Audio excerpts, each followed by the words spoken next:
જિલ્લામાં કાયદો અને વ્યવસ્થા કથળી હોય તેવી સ્થિતિનું નિર્માણ જીલિયા ગામે જોવા મળ્યું હતું। ચાણસ્મા પોલીસ ઇન્સ્પેક્ટર અને એએસઆઈ સહિત હેડ કોન્સ્ટેબલ અને 5 જીઆરડી જવાનોને સસ્પેન્ડ કરવામાં આવ્યા છે।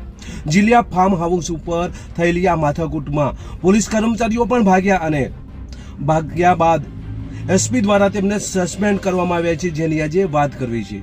ક્રાઇમ અવર ન્યૂઝમાં તમારું સ્વાગત છે અને હું છું તમારી સાથે તમારો નાનજી ઠાકોર।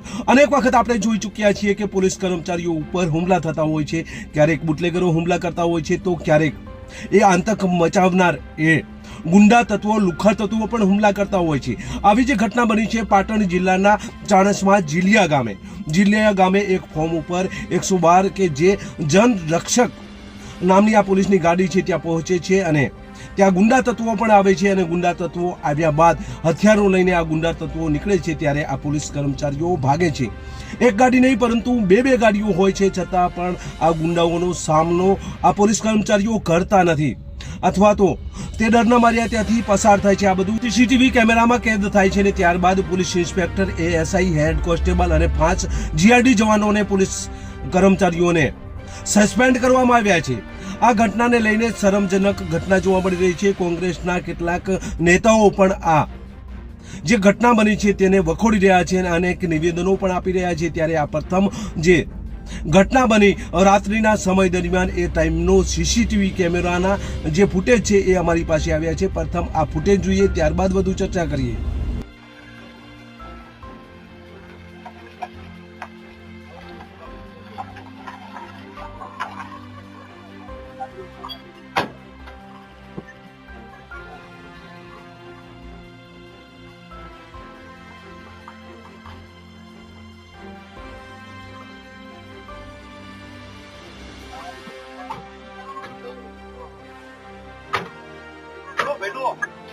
આ ગાડીઓ કઈ છે?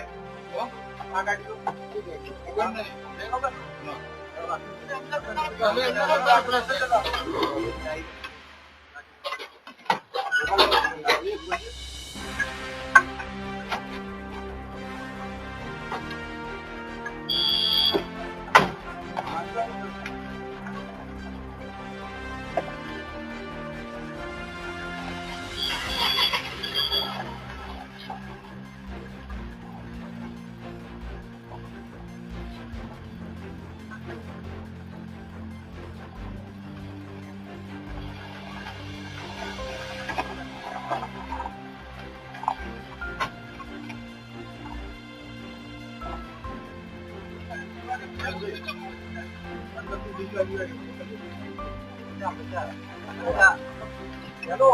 હેલો મારવા મોકલો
આ વિડીયો જોયો, વિડીયોમાં દેખાતા દ્રશ્યમાં પોલીસ કર્મચારીઓ ભાગતા નજરે પડી રહ્યા છે. 2 પોલીસ ગાડીઓ હોવા છતાં પણ પોલીસ કર્મચારીઓ ભાગી રહ્યા છે અને હુમલાખોરો ખુલ્લેઆમ તીક્ષ્ણ હથિયારો લઈને, જીવલેણ હથિયારો લઈને હુમલાઓ પણ કરી રહ્યા છે. પોલીસની ગાડી ઉપર હુમલો પણ કરવામાં આવે છે, કાચ તોડી નાખવામાં આવે છે, ત્યાંથી પોલીસ ફરાર થાય છે. 15 થી 20નું આ ટોળું અચાનક હુમલો કરી દેતા અફડાતફડીનો માહોલ મચે છે. રાત્રિના 11 વાગ્યાનો સમય હતો. ભાવેશ દેસાઈ નામના વ્યક્તિ દ્વારા પોલીસને બોલાવવામાં આવી હતી. તેમના ફાર્મ ઉપર પોલીસ ઊભી હતી ત્યારે અચાનક કેટલીક ગાડીઓ આવે છે અને ગાડીઓ આવ્યા બાદ ત્યાં હુમલો કરે છે અને હુમલાનો આ દ્રશ્યો તમે જોઈ ચૂક્યા છો. જીઆરડી જવાન આમ કુલ 8ને સસ્પેન્ડ કરવામાં આવ્યા છે. Police inspector RH Solanki, head constable સંજયભાઈ મોહન, ASI હરેશ અર્જણ, આ તમામને હવે એસપીએ સસ્પેન્ડ કર્યા છે કારણ કે ત્યાં ફરજ ઉપર બેદરકારી હોય તેવું એસપીને લાગ્યું અને ત્યારબાદ તેમણે સસ્પેન્ડ કર્યા છે. તો આ બાબતે પોલીસ અધિકારીનું નિવેદન આવ્યું છે, તો તેમને સાંભળીએ, ત્યારબાદ વધુ ચર્ચા કરીએ. ઈસમ નંબર 1 જીતુબા, ઈસમ નંબર 2 જહુબા અને ઈસમ નંબર 3 દલપુજી, એમ કુલ 3 વ્યક્તિઓની નામજોગ એફઆઈઆર છે અને બાકીના 15 થી 20 અજાણ્યા ઇસમો વિરુદ્ધ ઓફેન્સ રજીસ્ટર કરવામાં આવ્યો છે. અને જે પોલીસની એફઆઈઆર છે એમાં ફરિયાદી 112ના જે ઇન્ચાર્જ છે એમણે ફરિયાદ આપી છે. કોની બની અટકાયત કરી છે? અત્યારે જે કોમ્બિંગ દરમિયાન જે 3 ઇસમો છે એને ડિટેન કરવામાં આવે છે. એની સાથે જે ગાડી છે એને પણ ડિટેન કરવામાં આવે છે. ગાડીનો કાચ તોડતા 11,000નું નુકસાન પણ આવ્યું છે. આ તમામ સામે હવે ચાણસ્મા પોલીસ સ્ટેશનમાં ફરિયાદો નોંધાઈ છે. ત્યારે આ શરમજનક ઘટના પાટણ જિલ્લામાં પણ જોવા મળી રહી છે. કાયદો અને વ્યવસ્થા કથળી હોય તેવું સ્થિતિનું નિર્માણ જોવા મળી રહ્યું છે. બસ એ જ. જો તમે અમારી ચેનલમાં નવા છો અને આવા જ લેટેસ્ટ ન્યૂઝ જોવા માંગો છો તો અમારી ચેનલને અત્યારે સબસ્ક્રાઇબ કરો, જેથી આવનાર લેટેસ્ટ ન્યૂઝ તમારા સુધી પહોંચી શકે. નમસ્કાર.